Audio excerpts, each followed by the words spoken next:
In 7th grade, everyone made fun of me. I was socially awkward and naturally weird. The weirdest kid in school. I had a few other misfit friends, and we liked going to the library at lunchtime to goof around. One day, as we were headed to the library, I noticed someone walking in who I'd never seen before. It was extremely odd because, as I mentioned, everyone made fun of me. When the entire school is bullying you, you don't forget their faces or their names. However, this kid was different, because until that day I had no idea he even existed. Even stranger, everyone else knew him. For the duration of this story, I'm going to call him Riley. My memory is a little hazy, but I'm pretty sure Riley was on crutches. He may have missed a lot of school, which would explain why I hadn't met him. There's a lot I can't recall, but I'll never forget what happened in that library. Everyone was being silly, and it turned out that Riley was a pretty funny kid. He was doing some kind of physical comedy, and we were all laughing. Suddenly, he fell to the ground and started shaking. We assumed he was being comical, so we continued to laugh and point at him, but he didn't stop shaking. The librarian ran to him and told us to get out of the way. I didn't understand what was happening. After lunch, I had gym class, and we all went outside. Everyone was talking about Riley. There was a rumor that he was taken to the hospital, but I still didn't understand what was going on. All I knew was that he fell down. Now I know he'd had a seizure. In my next class, the rumors about Riley were starting to scare the other kids. We were interrupted by a faculty member giving us grave news. Riley had died of a heart attack. The boy I'd met just an hour or so before was now dead, and the last thing he would remember was other kids pointing and laughing at him.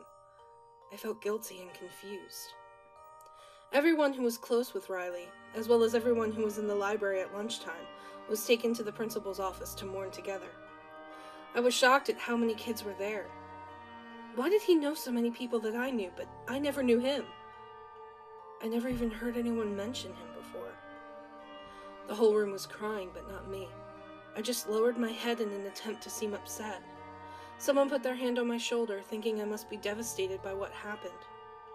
I didn't belong there. I didn't belong with people who knew him and were totally crushed by his death.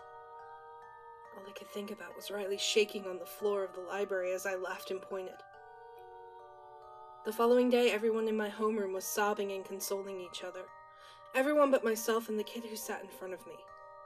It was the most surreal experience of my life. I could be wrong about us having school the next day, but I assume it was to let everyone mourn in solidarity. After all, everyone knew him but me. I knew Riley was dead, but somehow it just didn't register properly. I knew I was supposed to be sad, that I was supposed to cry, but there was nothing. The kid who sat in front of me, I'll call him Matt, turned around and looked at me with a nervous smile. He wasn't crying either, and for a moment we connected. Throughout the day, I realized that we were the only two kids who weren't in tears. Matt was the nicest, most well-liked kid in school. As popular as I found out Riley was, Matt was even more so. He was always kind to me, even when I was being picked on by other kids. He would still laugh along with them, but never joined in. I thought we might become friends since we were the only two kids in the entire school who didn't cry. I guess it never happened. In 8th grade, I was still as much of a loser as I was the year before. Don't ask me why, but I went to a school dance. I think my misfit buddies had said they were going, but then they didn't show up. That might explain why I was clinging to a group of kids that weren't my friends. They were all from my Catholic education program, and Matt was with them, so I felt a little more accepted. He was the only one I felt comfortable talking to. I kept bringing up a funny thing that happened in class that day since I couldn't think of anything else to say. He would laugh along quite convincingly. The group kept casually walking away, and I walked with them. Suddenly they started running, so I ran too. They ran out of the gymnasium and through the halls as I followed blindly. I thought we were just having fun, but then I heard Matt say something like, "He's coming!" It turned out they were running from me. Later that year, Matt died of a brain aneurysm. I was the only one who didn't cry.